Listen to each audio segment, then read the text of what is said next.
गायब है। रिपोर्ट आई है कि राजधानी में गोलीबारी हुई है। चारों तरफ अफरा तफरी फैली हुई है। बड़े शहरों के हालात बहुत बुरे हैं क्योंकि लोगों का फ्लाइट से आना जाना लगा हुआ है। को पहुंचा सके न खाने के लिए खाना है, न पीने के लिए पानी, ठंड से बचने के लिए पावर नहीं, ना ही ट्रांसपोर्टेशन और ना ही लड़ने के लिए गोलियां हैं। पूरी दुनिया में फैल चुका है ये। हमारे सामने सवाल ये है कि ये मर्ज है क्या। लगभग 5% आबादी अभी तक इसके शिकार नहीं। ये वायरल है, वायरल ही हो सकता है और इसके अलावा कुछ भी नहीं हो सकता। और किसी भी वायरस की तरह जब हमें इसका स्रोत मिल जाएगा हम वैक्सीन बना लेंगे। पहले उसे ढूंढेंगे, डॉक्टर फास्टबैक करके मार देंगे। वायरोलॉजिस्ट हैं हार्वर्ड से। बताया था, मेरा ध्यान बार बार जा रहा है।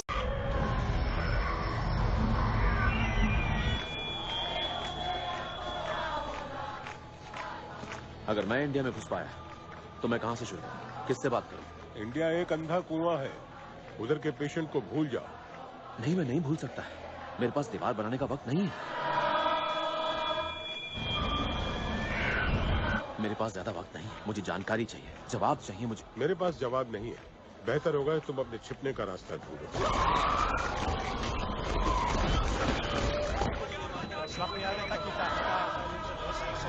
तूफान के अलावा एक ऐसा वायरस भी शामिल है जो कि इंसानों को खत्म कर सकता है।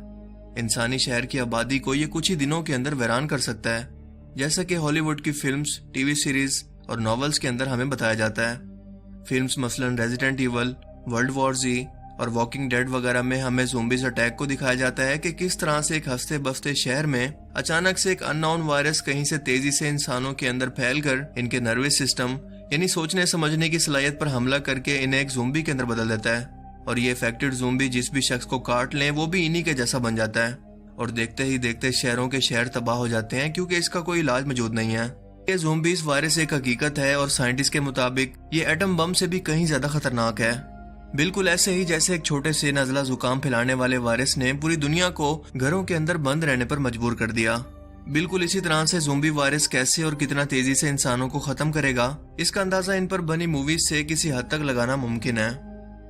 और हॉलीवुड इंडस्ट्री की खास बात यह है कि ये लोग अपनी फिल्म्स के जरिए फ्यूचर में होने वाले वाकयात या आलमी हादसात को पहले ही दिखा देते हैं। यहाँ पर वो प्रोजेक्ट्स दिखाए जाते हैं जिन पर काम हो रहा है और फ्यूचर में इंसान इनका सामना भी करेंगे।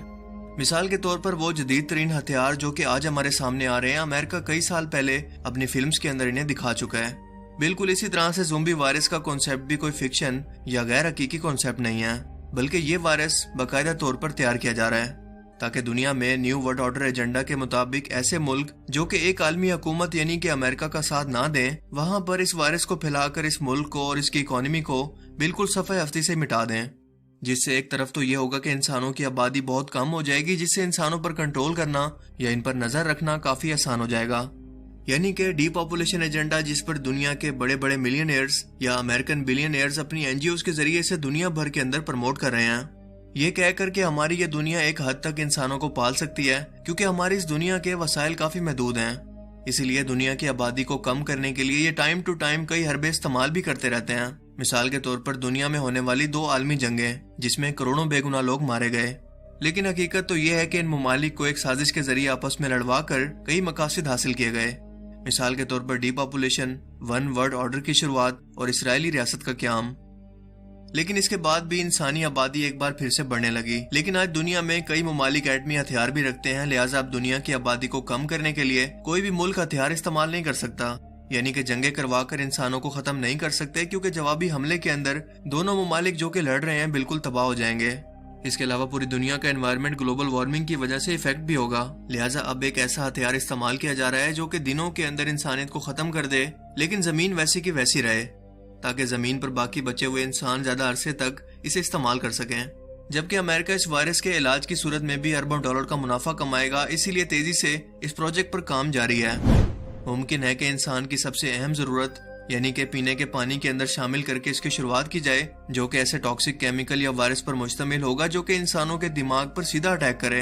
और ऐसा करना या इसकी शुरुआत करना दुनिया के गरीब और पसमानदा इलाकों के अंदर ज्यादा आसान है जहाँ पर पानी की बेहद कमी है। और एनजीओज यहाँ पर पानी को साफ करके प्लांट्स लगाने का काम भी कर रही हैं, जिन्हें वही बिलियनियर्स फंड कर रहे हैं। इसके अलावा अमेरिका और बाकी तरक्की याफ्ता ममालिक जेनेटिक इंजीनियरिंग पर भी काम कर रहे हैं, जिस पर बात करते हुए हाल ही में रूसी सदर ने कहा है कि इंसानों की जेनेटिक प्रोग्रामिंग यानी कि इंसानों के डीएनए में अपनी मर्जी का बदलाव करके इन्हें खुद से किसी भी जानवर, परिंदे या मनचाही शक्लों और खसूसियात के अंदर पैदा करना बहुत ही खतरनाक साबित होगा, क्योंकि इस टेक्नोलॉजी से ऐसे बेरहम तरीन फौजी भी पैदा किए जा सकेंगे जिनकी ताकत और सोच का कोई मुकाबला नहीं होगा।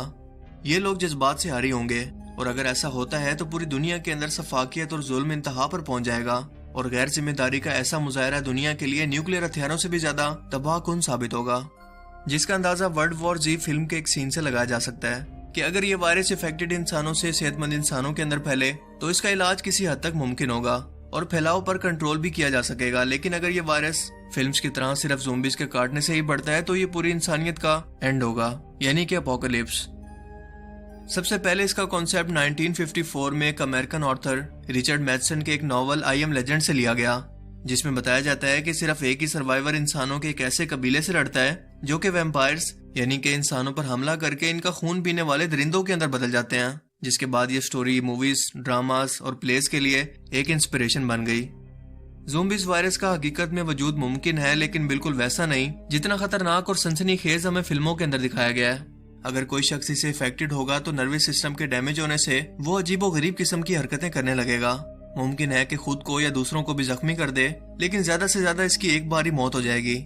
लेकिन वो मरकर फिर से इंसानों पर हमला करने के लिए वापस नहीं आएगा, क्योंकि इसके दिल की धड़कन और दिमाग को खून पहुंचाने का रास्ता बिल्कुल बंद हो चुका है। इसीलिए ये कहना तो बेहतर होगा कि ये बीमारी तो किसी हद तक हकीकत बन सकती है, लेकिन इस पर बनी हुई फिल्म्स नहीं। इसलिए नेक्स्ट टाइम अगर इनके बारे में आपके दिमाग में कोई सवाल आए तो इसे बस एक एंटरटेनमेंट के तौर पर ही देखिएगा, क्योंकि एक मंसूबा तो वो है जो कि इंसान बनाते हैं और एक मंसूबा वो है जो कि अल्लाह ताला बनाता है। इसलिए ये लोग चाहे जितनी भी साजिशें कर लें, होगा वही जो कि अल्लाह ताला की जात चाहेगी। क्योंकि अगर इंसानों के बस में एक इंसान को मारना या जिंदा रखना होता तो कब से गरीब और कमजोर लोग तो इस दुनिया से नापैद